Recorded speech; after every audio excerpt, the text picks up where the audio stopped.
마가복음 8장 22절부터 30절까지 말씀입니다. 성경을 펴주시죠. 그리고 효양복 교재도 펴주시기 바랍니다.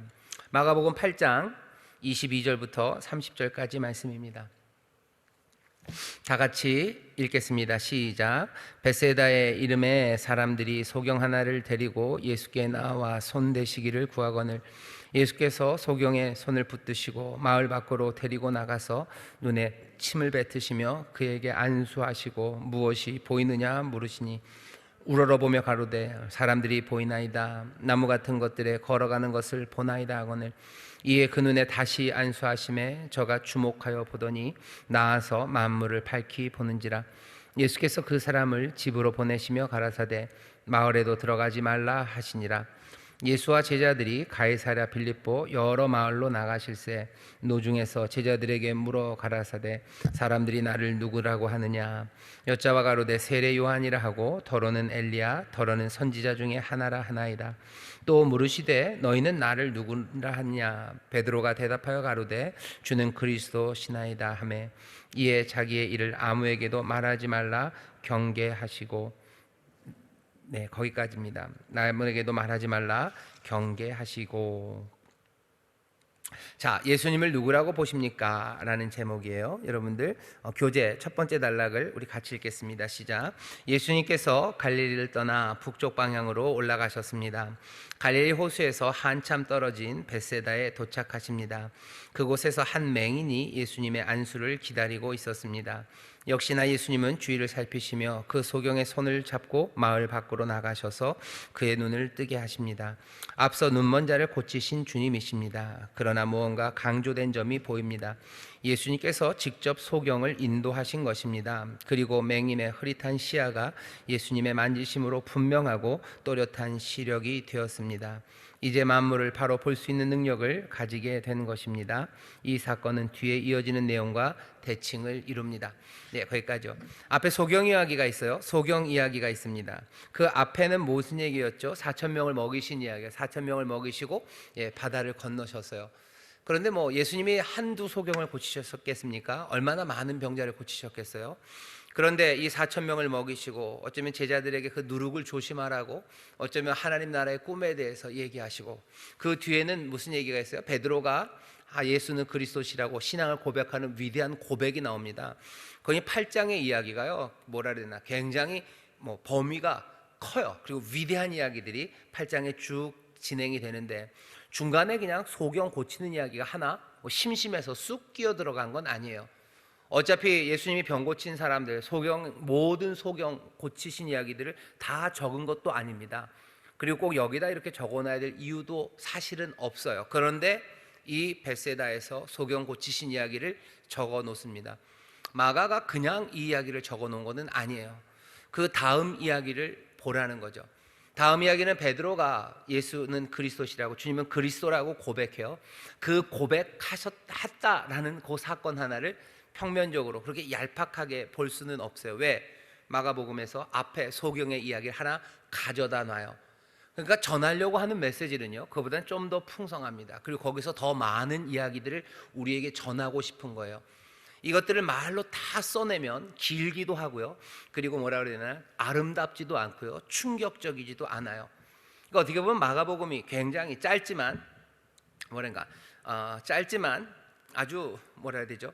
문학적인 천재입니다. 문학적인 천재가 쓴 것 같아요. 그리고 이야기를 할 줄 아는 사람이에요.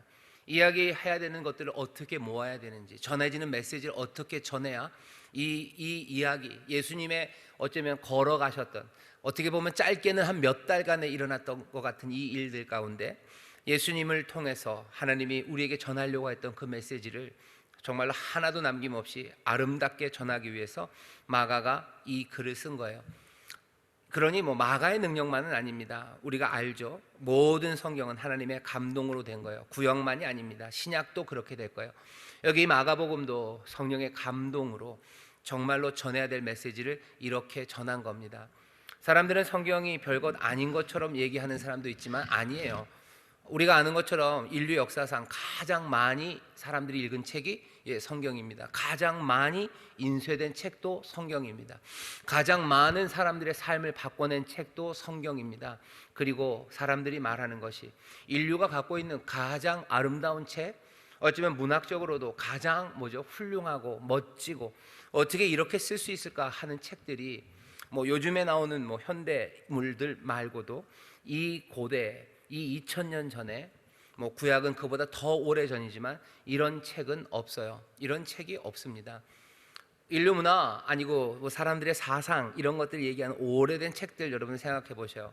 헬라 문화, 그래서 플라톤의 쓴 책들, 아니면 공자님 쓴 책들, 아니면 장자가 쓴 책, 석가모니가 쓴 책들, 그런 것들 다 보셔요.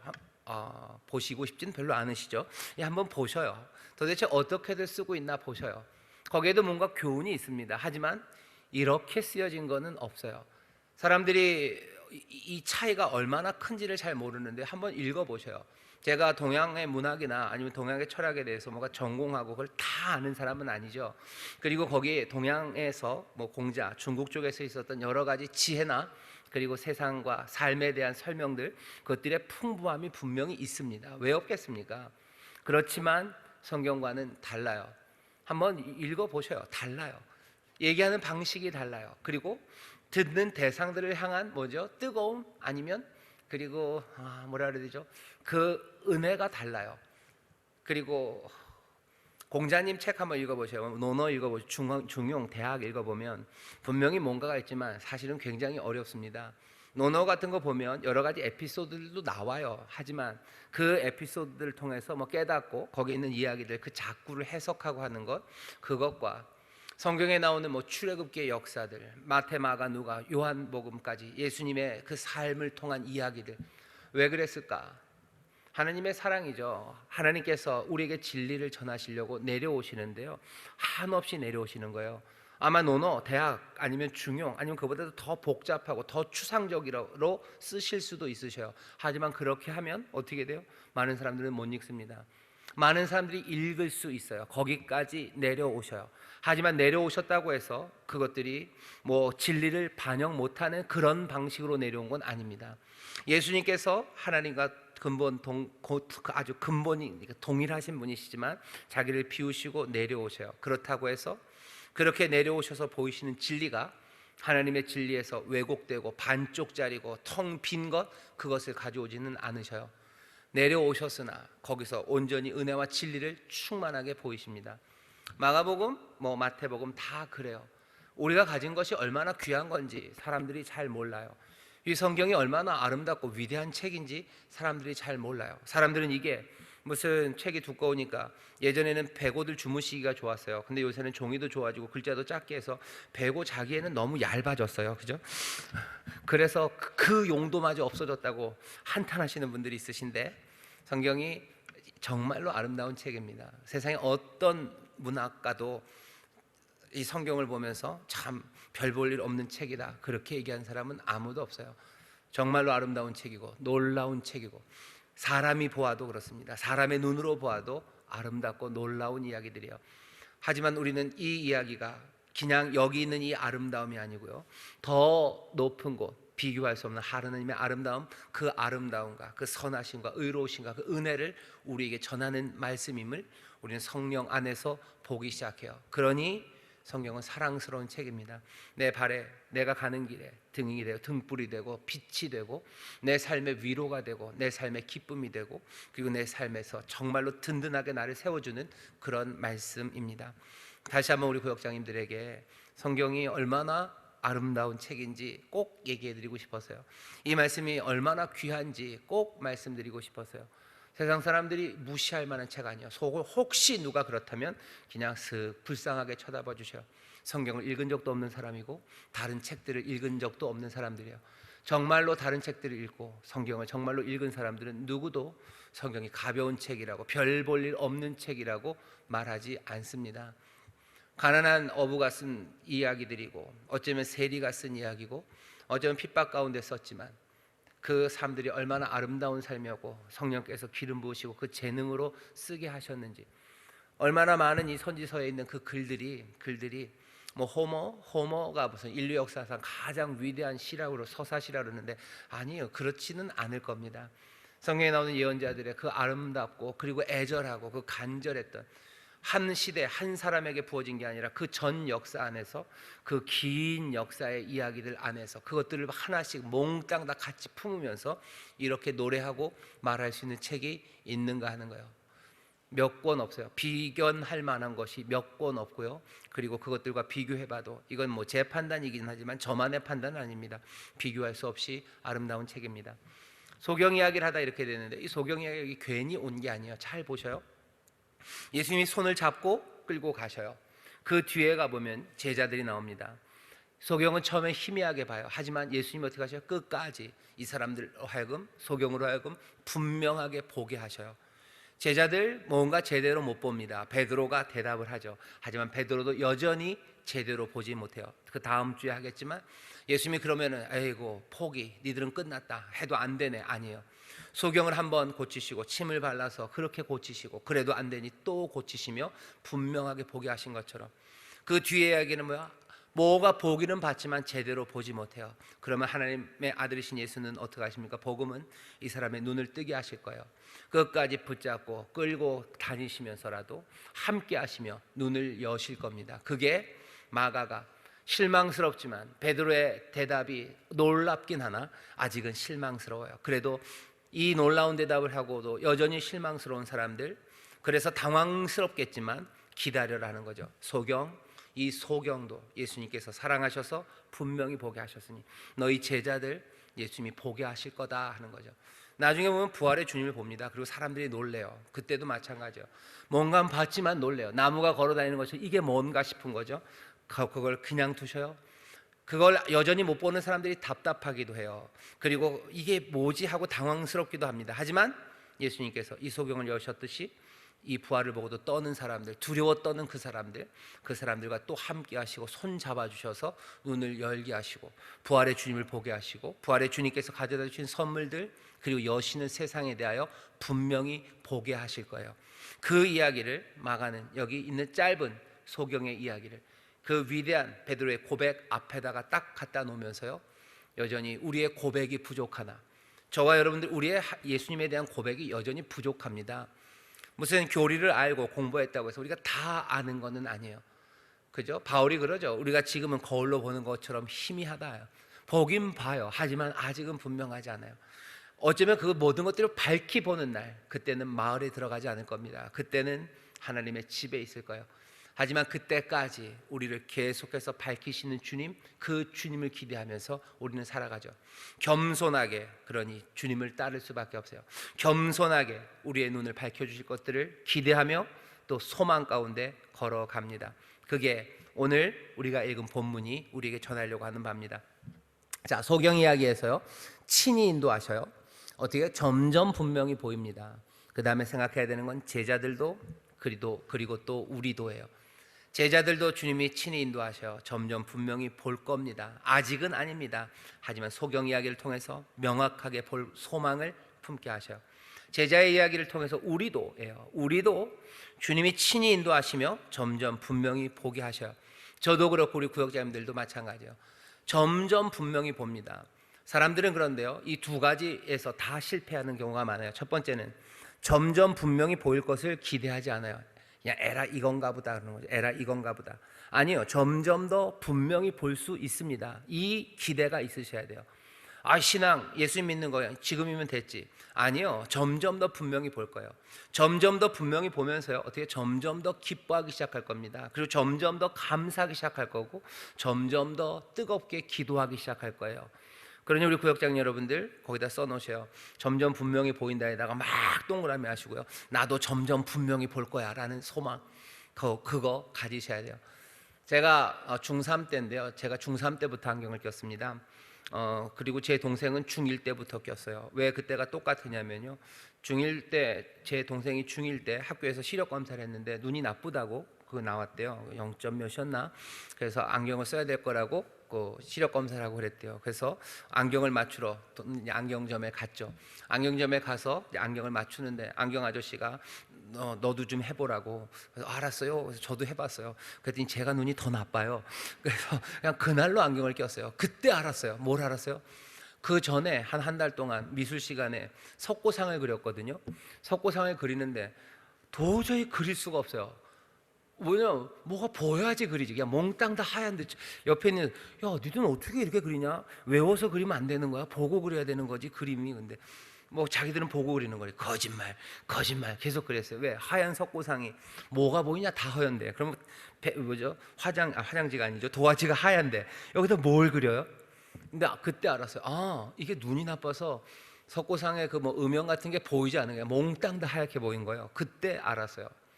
근데 눈이 나쁜 걸 몰라요. 그냥 살다 보면 눈이 좋아질 수 있다. 내가 나쁜 걸 알아야 좋아질 수 있는데 좋아질 수 있는 가능성을 모르면요, 그냥 그게 단 줄 알고 삽니다. 소경 이야기가 우리에게 보여주는 건요, 점점 분명히 볼 수 있어요. 점점 분명히 봅니다.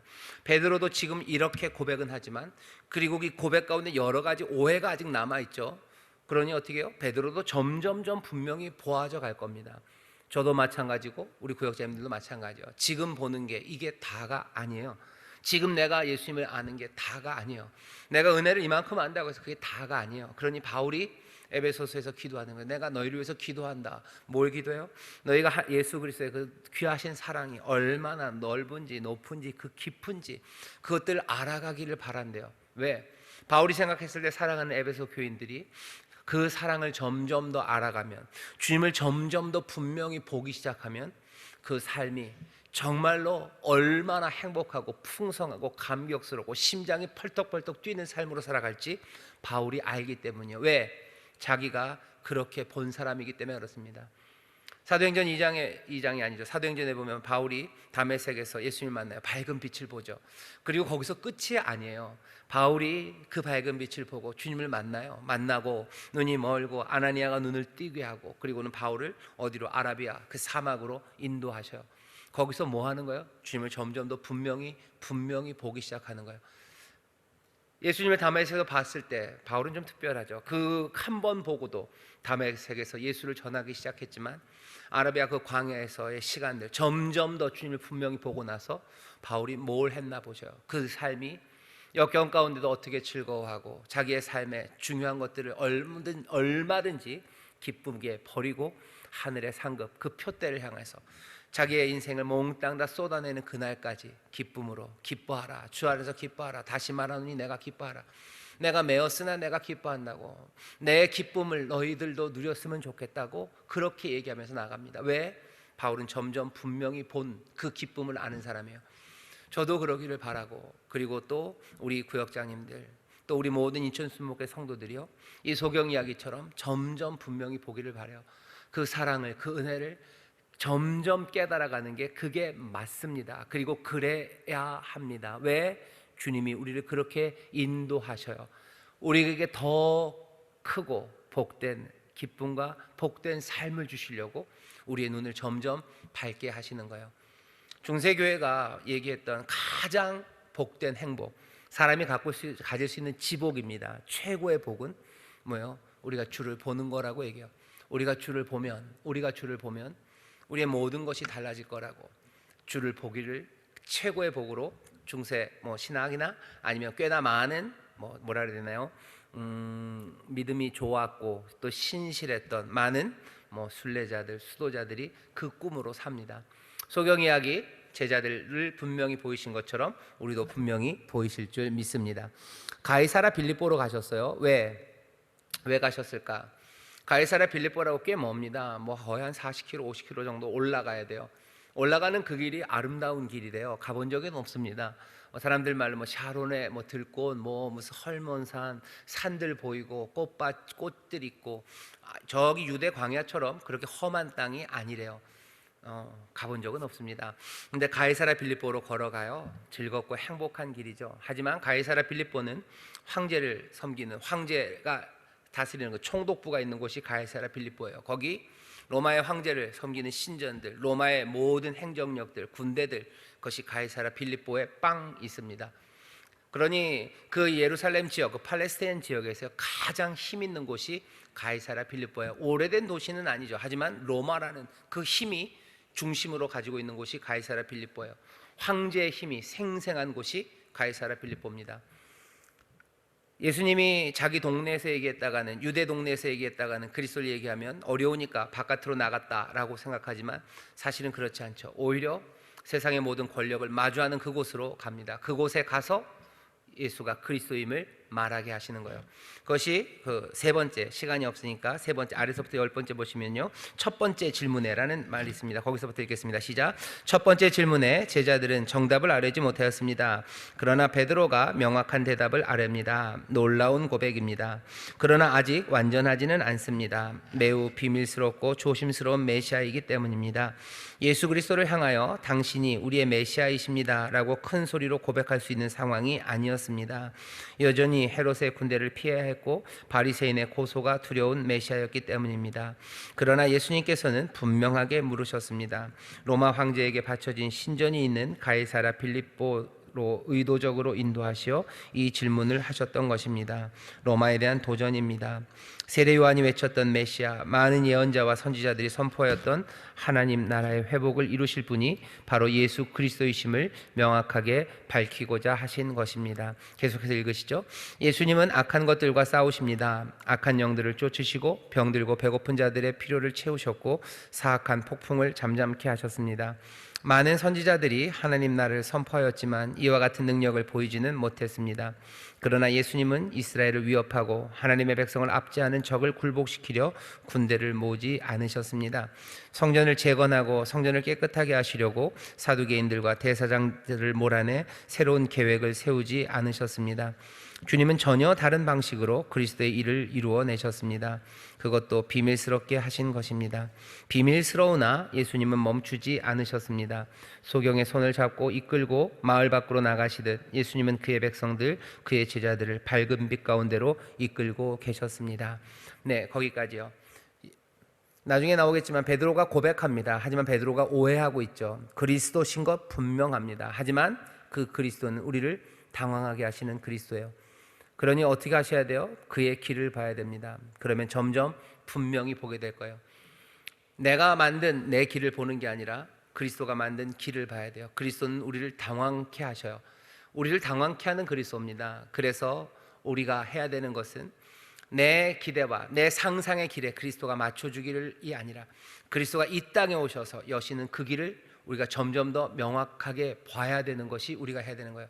우리가 명확하게 그 길을 봐야 되는 거지, 우리의 생각과 우리의 상상에 그리스도가 맞춰주기를 기대하는 것, 이건 뭐예요? 이건 정말로 말 그대로 상상의 이야기죠.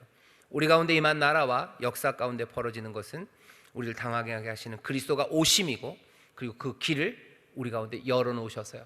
이제 해야 되는 건 우리가 점점 그 길을 더 분명히 보아가는 겁니다. 눈이 열리기 시작하고 점점 분명히 보고 희미했던 것들이 더 많이 보여지기 시작하고 우리 가운데 임한 은혜와 그리고 우리 가운데 역사하시는 그 의가 무엇인지 하나씩 하나씩 더 분명히 보게 되는 것, 그것이 주께서 우리의 손을 붙잡고 이루실 일이고 또 우리가 가서 다다르게 될, 우리가 이루게 될 우리의 삶의 변화입니다. 나머지 제일 끝에 네 줄만 같이 읽겠습니다. 시작. 우리도 베드로처럼 점점 만물을 밝히 볼 수 있기를 바랍니다. 예수님께서 우리의 손을 꼭 잡고 인도해 가실 것입니다. 성령님이 우리와 함께 하십니다. 진리의 영이 분명 보게 하실 겁니다. 겸손한 순종으로 예수님의 인도하심 따라 성숙해가는 우리가 되길 소원합니다. 아멘. 아까 말씀드린 것처럼 변화, 점점 명확히 볼 것, 그것들을 기대하셔야 돼요. 분명히 기대하십시오. 그리고 어떻게 하셔야 돼요? 그 기대 가운데 겸손하게 우리를 도우시는 성령님의 인도하심, 그것들을 기대하셔요. 이건 기대로 끝날 일이 아니에요. 왜? 이 성령님이 우리 가운데 임하였음을 언제 2000년 전 선물처럼 정말로 아버지에게서 받은 바 부활하신 그 주님께서 우리 가운데 쏟아 부으시는 그 성령님이 우리 가운데 임하셨어요. 그러니 분명히 명확하게 우리가 점점 더 잘 보기 시작할 겁니다. 이 기대를 놓치시면 안 돼요. 이 기대 가지셔요. 그리고 어떻게 하셔요? 성령님을 의지하면서 점점점 더 명확히 보며 그 안에서 즐거워하십시오. 그게 우리가 살아갈, 그리고 우리가 걸어갈 길이고 또 주님이 우리를 인도하실 길입니다. 주님이 우리의 손을 꼭 잡고서요 지금 이끌고 가셔요. 우리의 손을 꼭 잡은 주님의 손, 우리 가운데 임하신 그 성령님의 놀라우신 인도하심이 우리 가운데 있습니다. 내가 수고해서가 아니라 주가 나를 인도하시니 내가 점점 더 주님을 명확히 보기 시작할 겁니다. 그 기대가 우리 모든 구역자님들에게 넘쳐나시기를 주의 이름으로 축원합니다. 한 걸음 내딛기부 가시면요 거기 요한 1서랑 그리고 고린도전서 말씀이 있습니다. 그거 찾아서 구역원들과 같이 읽으시고 정말로 주님 붙잡고 가는 길에 대해서 주가 우리에게 보이신 그 길, 내가 원하는 것 아니라 주가 보이신 그 길을 점점 더 명확하게 보는 우리 구역자님들 되기를 주의 이름으로 축원합니다. 자, 옆에 있는 구역자님들에게 서로 격려하셔요. 주님을 더 분명히 봅시다. 주님을 더 분명히 봅시다. 또 한 번만 더 할까요? 주님의 은혜를 더 많이 깨달아 갑시다. 주님의 은혜를 더 많이 깨달아 갑시다. 또 한 번 합시다. 주님을 우리 더 많이 사랑합시다. 주님을 더 많이 사랑합시다. 그럴 수밖에 없는 것은 점점 더 주님 우리가 더 보라 볼수록 그 긍휼과 자비하심과 그 놀라우신 능력이 얼마나 풍성한지 그 안에서 우리가 사랑할 수밖에 없어요. 고백할 수밖에 없고 그 안에 우리의 모든 길을 잃어버릴 겁니다. 사랑 안에서 길을 잃어버려요. 사랑 안에서 내 길은 사라져요. 그냥 주님의 길만 남아버립니다. 그게 우리가 살아가는 방식입니다. 이 일은 강제로 우리의 눈을 멀게 하셔서가 아니라 우리로 눈뜨게 하셔서 우리로 길 잃어버리게 하시는 거예요. 눈뜨게 하셔서 내 길은 잃어버리고 주의 길만 보게 하시는 것, 그것이 은혜와 긍휼입니다. 이 은혜와 긍휼을 우리 모두가 함께 누리는 그런 구역자님들 되시기를 주의 이름으로 축원합니다.